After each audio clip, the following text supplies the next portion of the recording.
Hello everybody, this is a follow-up video of my egg tumbler video that I did about a month or two ago.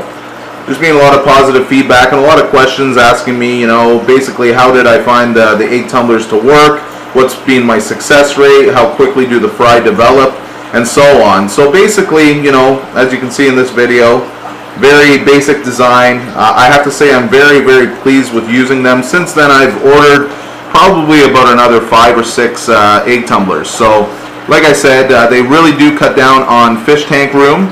Instead of having to set up an individual tank for every species that I strip, now I can allow the fry to develop in the egg tumbler.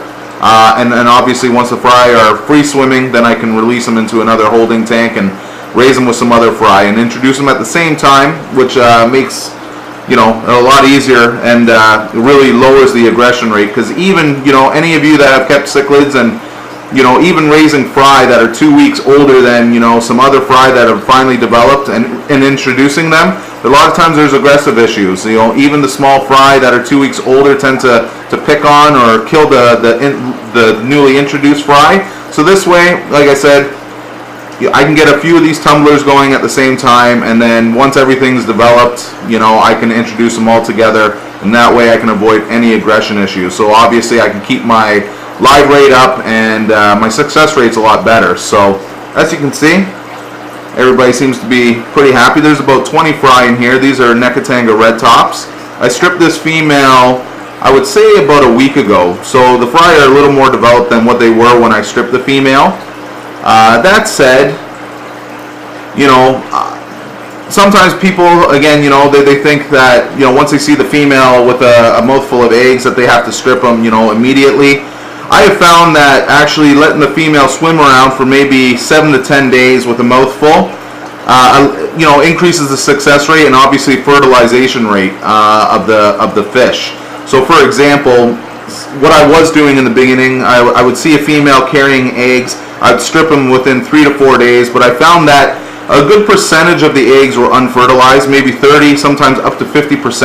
So during that first week, I think it's very crucial. The female actually may breed with the male on a few different occasions, and it may take a few attempts to fertilize all the fry. So, and secondly, also when you strip the fry, say 7 to 10 days later, a lot of those eggs are maybe slightly developed. Maybe there's some eyes that are starting to develop, some small heads. Either way, the fry have come a lot further than stripping them too early.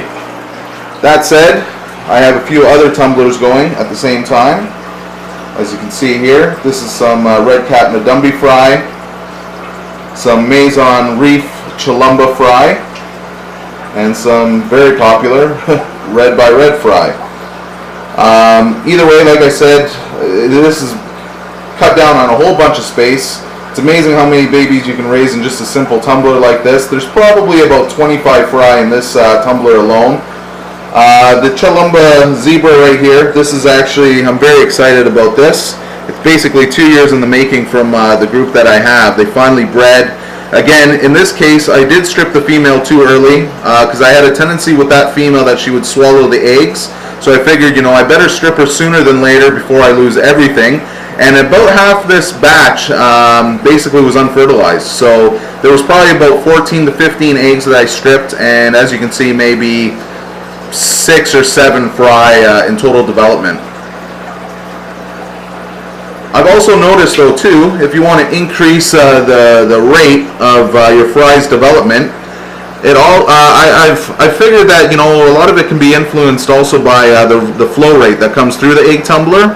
So for example, if you have your tumbler at a very low rate, I find that the fry utilize their yolk sacs at a much slower pace. By increasing the rate, I've noticed that the fry are basically become free swimming a lot sooner. So again, that can vary person to person, but this is basically my personal experience. And at the same time too, allows me to run the air pump at full strength instead of turning it down or using a valve to put back pressure on the pump and possibly burning it out. So as you can see, basically everything's developing quite nice. I'd like to do a follow-up video. As an example, these Chilumba zebras that you see here, their yolk sacs are still quite large. These guys have actually probably been in incubation for 3 weeks.